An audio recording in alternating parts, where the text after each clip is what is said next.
Isang mapagpalang umaga po sa ating lahat. Muli ako si Miats Bashan and welcome to our daily devotion with Pastor Russell Ocampo.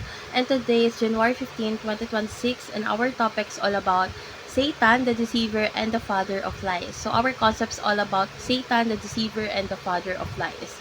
So, si Satan ay tinatawag na the deceiver at the father of lies dahil ang pagsisinungaling ang mismong kalikasan niya. So, sinabi ni Jesus na kapag nagsisinungaling si Satan, nagsasalita lamang siya mula sa sarili niyang puso. So, mula pa sa simula, pinipilit na niyang bulagi ng mga tao upang hindi makita ang katotohanan ng Diyos. Ginagawa niya ito sa pamamagitan ng pagbabaluktot ng salita, pagtatakbo ng katotohanan at pagpapakita ng kasinungalingan na parang kaakit-akit. So, tinuturo ng Biblia na si Satan ay hindi kayang lumikha ng katotohanan o buhay.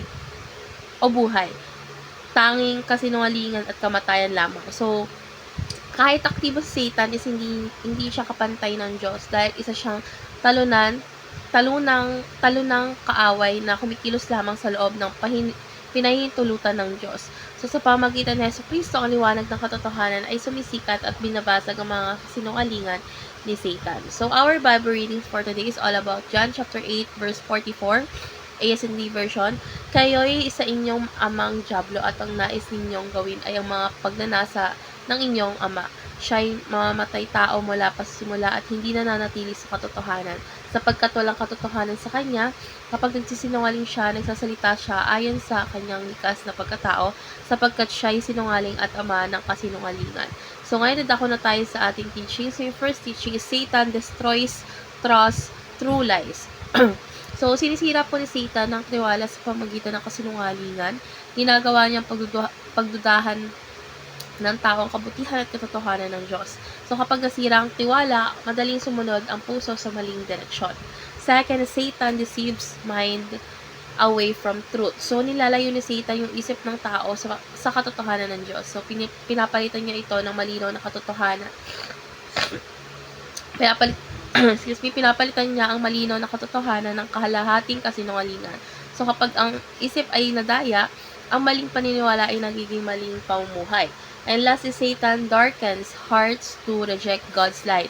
So, kapag patuloy na tinatanggap ang kasinungalingan, is dumidilim ang ating puso. So, ang liwanag ng Diyos ay tinatanggihan dahil mas pinipili ang sariling kagustuhan, ngunit kay Kristo may pag-asang muling maliwanagan ang puso.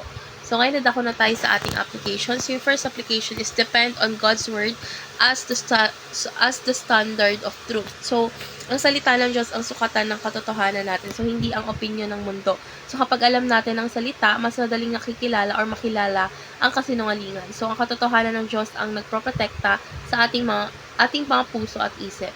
Second is devote time and place to commune with God daily. So, ang malapit na relasyon sa Diyos ay nagpapalakas ng spiritual discernment kapag palagi tayong nakikipag-usap sa Diyos. So, mas nagiging sensitive tayo sa kanyang tinig. So, ang panalangin at pagninilay natin ay nagpapalinaw ng ating pananaw.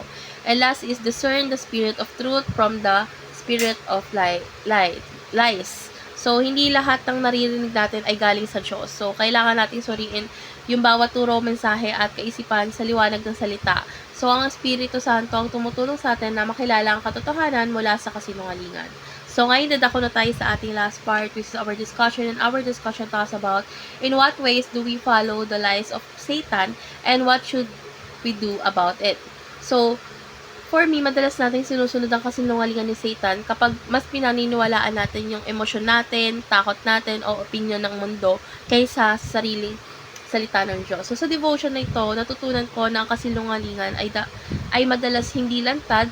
Ito ay nakabalot sa inyo ng convenience, pride, o self-justification. So, kailangan natin i-apply ito sa ating buhay sa pamagitan ng araw-araw na pagbabalik sa katotohanan ng Diyos, pagsisisi kapag nadadaya ang ating isip, at pagpili na sundin ang liwanag ng Kristo kaysa sa pansamantalang kasinungalingan. So, let's pray po. Lord God, maraming salamat po dahil ikaw ang Diyos ng katotohanan. Lord God, ilayon po ang aming puso at isip sa anumang kasinungalingan ni Satan. Lord God, punuin mo ang aming punuin mo po kami ng iyong salita at ng liwanag ng iyong espiritu upang makalakad kami sa katotohanan at kalayaan ni Kristo. Lord God, ikaw ang aming katotohanan at buhay. In Jesus' name we pray. Amen.